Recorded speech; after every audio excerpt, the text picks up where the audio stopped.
programang ito ay rated SPG. Striktong patnubay at gabay ng magulang ang kailangan. Maaaring may masiselang tema, lengguwahe, karahasan, sexual, horror o droga na hindi angkop sa mga bata. Ino De Leon, arestado sa pagpatay kay Attorney Meredith. Alamin natin. Welcome back sa aking channel. Mga kaganapan sa Lilet Matias. Lorena at Patricia, nagpang-abot sa kulungan.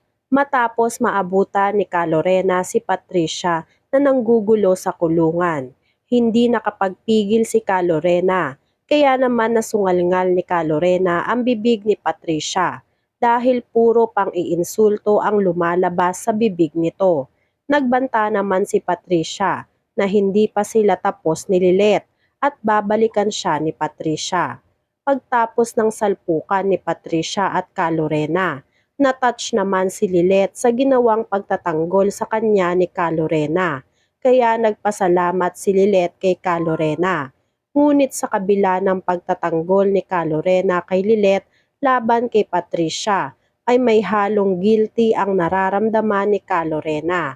Dahil alam sa sarili ni Lorena na malaki ang kasalanan niya kay Lilet. At aminado naman si Lorena na hindi niya deserve ang kabaitan ni Lilet, bagay na pinagtaka naman ni Lilet dahil wala namang alam si Lilet na malaking kasalanang ginawa raw ni Lorena sa kanya. Kaya naman bago umalis si Lorena ay nag-iwan siya ng isang malaking katanungan kay Lilet. Sa kabilang banda, hindi tumigil si Kurt sa pagkalap ng mga ebidensya na makapagpapatunay na inosente ang kaibigan niyang si Lilet, hanggang sa may kumontak kay Kurt na isang testigo. Nakita raw di umano ng lalaking ito kung sino ang totoong pumatay kay Attorney Meredith, kaya walang sinayang na pagkakataon si Kurt at nakipagkita agad sa lalaki. Sa restaurant kung saan magkikita si Kurt at ang nasabing testigo. Nag-aabang si Kurt sa pagdating ng lalaki. Iniisip ni Kurt kung totoo kaya na may alam ang lalaki kung sino talaga ang totoong killer ni Attorney Meredith. Maya-maya habang nag-aantay si Kurt ay biglang dumating ang lalaki. Nag-umpisa nang magkwento ang lalaki na may nakita siyang isang lalaking nakamotor doon banda mismo sa labas ng bahay ni Attorney Meredith. Kahinahinala raw talaga ang kinikilos ng lalaki, kaya maging ang lalaki raw ay natatakot. Dinescribe ng lalaki kung ano ang suot ng nakita niyang lalaki. Nakumpirma na kulay puti ang suot ng lalaking pumatay kay Attorney Meredith. Nahihiwagahan si Kurt. Sino kaya ang lalaking sinasabi ng testigo nila? Dito na nga nagtanong si Kurt kung namumukhaan niya ba ang lalaking nakita niyang kahinahinala ang kilos sa labas ng bahay ni Attorney Meredith. Sinabi ng testigo na naka-helmet ang sospek at ito ay maputi. Dito na nagtaka si Kurt. Nag-isip si Kurt kung sino ang mga taong maaaring nasa likod ng pagkamatay ni Attorney Meredith. Naalala ni Kurt si Ino De Leon pero hindi pa sigurado si Kurt. Nagpasya si Kurt na magkita na lang ulit sila ng testigo. Nagtanong na rin si Kurt kung handa ba siya na humarap sa korte para sabihin lahat ng nalalaman niya. Handang-handa naman raw ang lalaki. Isisiwalat niya raw sa lahat ang lahat ng nalalaman niya. Sisiguraduhin niyang makakatulong siya sa kaso ni Lilet. Nagpasalamat agad si Kurt sa lalaki at nagwika na magkita ulit sila sa ibang mga araw upang pag-usapan ang paghaharap niya sa korte. Samantala, nagpunta agad si Kurt sa kulungan para dalawin si Lilet, para na rin sabihin na may humarap sa kanya na isang lalaki at nagsabi na kilala niya kung sino ang pumatay kay Attorney Meredith.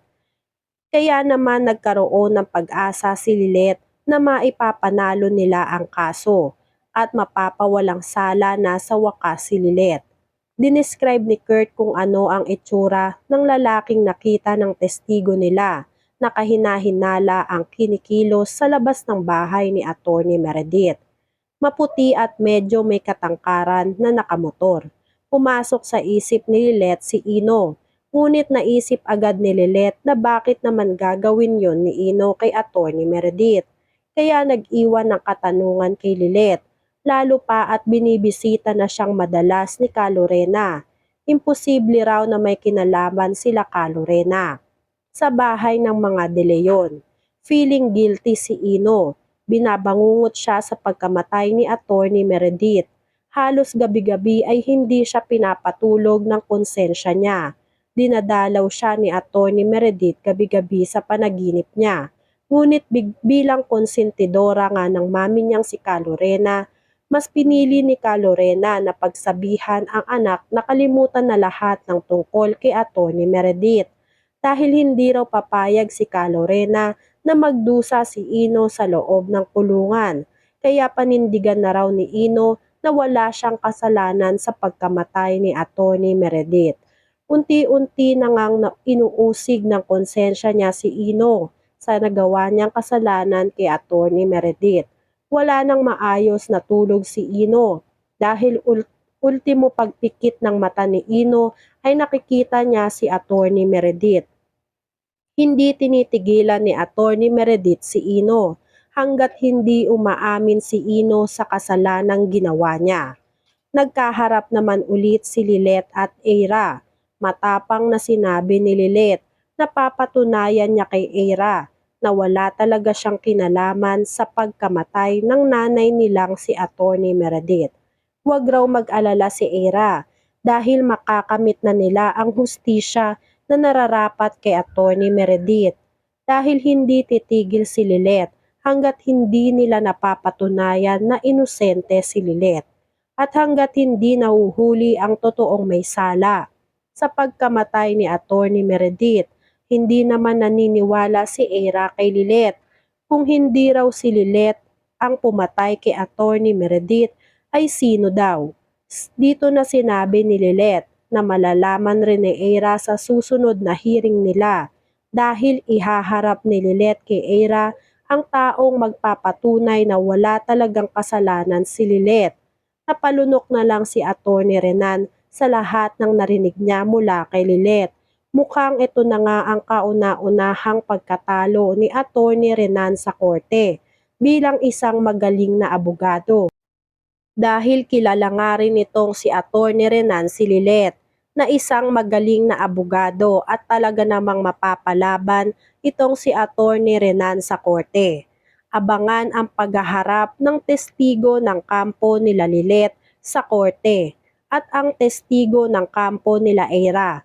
Sino kaya ang nagsasabi sa kanila ng totoo? Yan nga ang mga kaganapan at mga dapat nating abangan dito sa Lilet Matias. Kung gusto nyo pa ng mga ganitong klaseng video, ay mag-subscribe at i-like itong video na to. Maraming salamat po.